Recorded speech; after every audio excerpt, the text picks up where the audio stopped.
Hello viewers, welcome to my channel. In this video I am going to solve chapter 13 exercise 13.8 question number 9 and 10 for class 9. Question which is given 27 solid iron sphere each of radius r and surface area s. यहाँ पे r और s दी गई, surface area को s बोला गया है और radius को r बोला गया है. ओके उसे मेल्ट की गई है. जब मेल्ट की गई है यानी कि उसको वॉल्यूम में कन्वर्ट किया गया है to form a sphere which square area S dash, और उनका जो एरिया है वो एस डैश है. इसमें उनका जो उनकी जो न्यू जो सरफेस एरिया तैयार होंगे उनका एस डैश नाम दिया है. ओके तो फाइंड करते हैं सबसे पहले कि 27 अगर सपोज दैट आर हो, अगर रेडियस आर हो किसी मतलब अगर उसका सरफेस एरिया का रेडियस आर है तो ऑब्वियसली वॉल्यूम का भी वही होगा, और हमें वॉल्यूम से रिलेटेड क्वेश्चंस यहाँ पे गिवे हैं. तो first of all radius of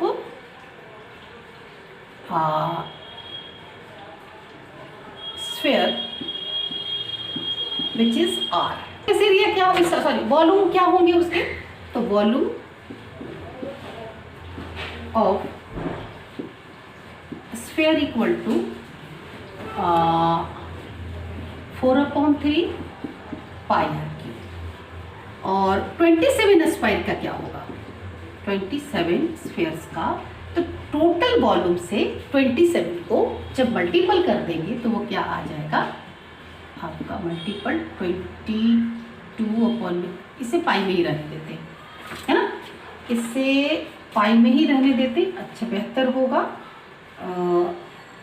pi are cube. Okay big it here. अब यहाँ पे 27 9 से कैंसिल हो गया तो आ गया 36 पाई आर क्यूब. ये आ गया वॉल्यूम जिसे हम एस डैश कहा गया है ना, एस डैश की बात हो रही है. अब फाइंड करते हैं, सॉल्यूशन स्टार्ट करते हैं. फर्स्ट पार्ट का रेडियस ऑफ, हमें न्यू स्फीयर की रेडियस चाहिए. तो क्या करेंगे हम कि उस रेडियस के, क्योंकि इसके बराबर ही है वो, ये टोटल की वॉल्यूम है, तो हम क्या करेंगे कि उसकी वॉल्यूम लेंगे और वैल्यू ये और आर डैश, वहाँ पे रेडियस आर के जगह पे आर डैश लिखेंगे और आर डैश को सबसे पहले फाइंड करेंगे, है ना, वही फार्मूला. तो volume of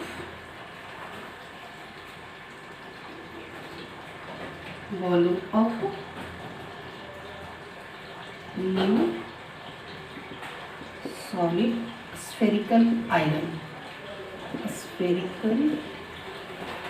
iron equal to, अच्छा इनके रेडियस, हाँ अभी मैं लिख लेती हूँ 4/3 पाई आर डैश क्यूब.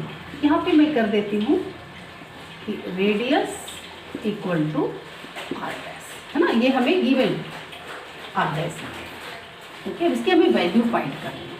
तो यहाँ पे इसका क्योंकि ये 27 जो नए बनेंगे 27 को पिघलाने के बाद एक बनेगा नया, तो उसकी हमें रेडियस फाइंड करनी है.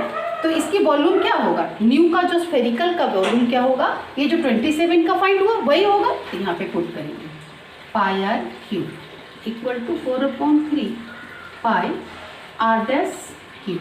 ये पाई से पाई कैंसिल हो गए और ये आ गया 36 × 3/4 इक्वल टू आर डैश का क्यूब.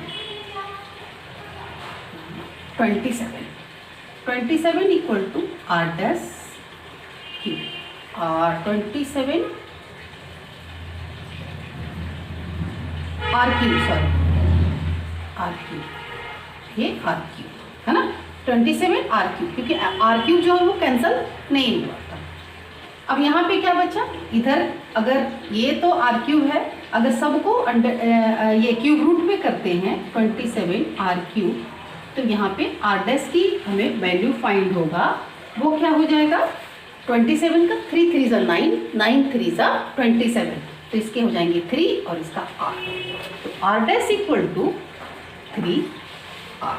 ठीक है, ये हमारा r डैश का फर्स्ट का सॉल्यूशन हो गया।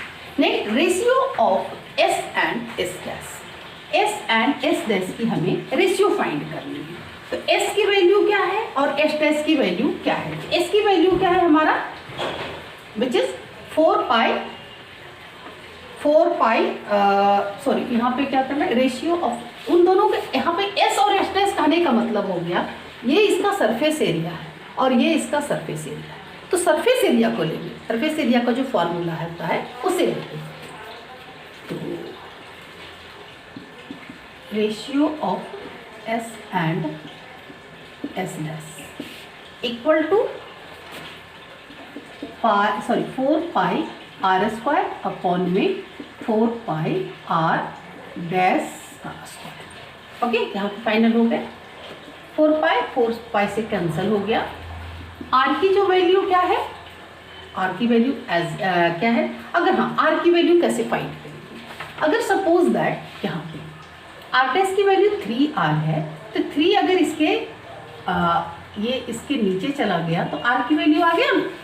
ओके, तो यही वैल्यू को पुट करेंगे हम r की जगह, यानी r डैश अपॉन 3 का होल स्क्वायर एंड अपॉन ये r डैश का square. Now r dash square upon 3 multiple 1 upon में r डैश सॉरी ये 9 हो जाएंगे ना, स्क्वायर यहाँ पे मैंने क्यों डाल दिया, 9 हो जाएंगे, 3 3 9।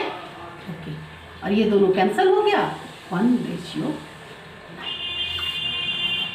इस तरीक़ा से ध्यान देना, यहाँ पे s और s डैश दिया तो ऐसा मत करना कि उसकी वॉल्यूम का जो रेशियोज मत फाइंड कर लेना भाई, क्योंकि s और s की वैल्यू वो सरफेस एरिया की वॉल्यूम है, सॉरी वैल्यू है। तो सरफेस एरिया का जो फॉर्मूला होता है उसे अप्लाई करने के बाद सॉल्यूशन करेंगे।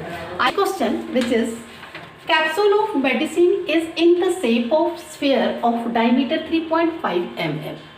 एक कैप्सूल बनाई, मेडिसिन की कैप्सूल बनाई हुई है और वो स्फेरिकल फॉर्म में बनाई हुई है और उसकी जो डायमीटर है वो 3.5 mm है।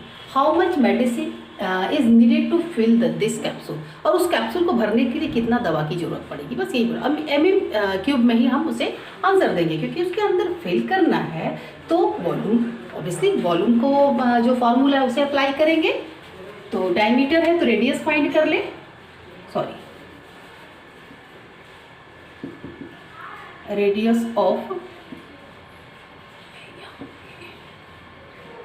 capsule equal to 3.5 upon 2, which is 1.75 mm.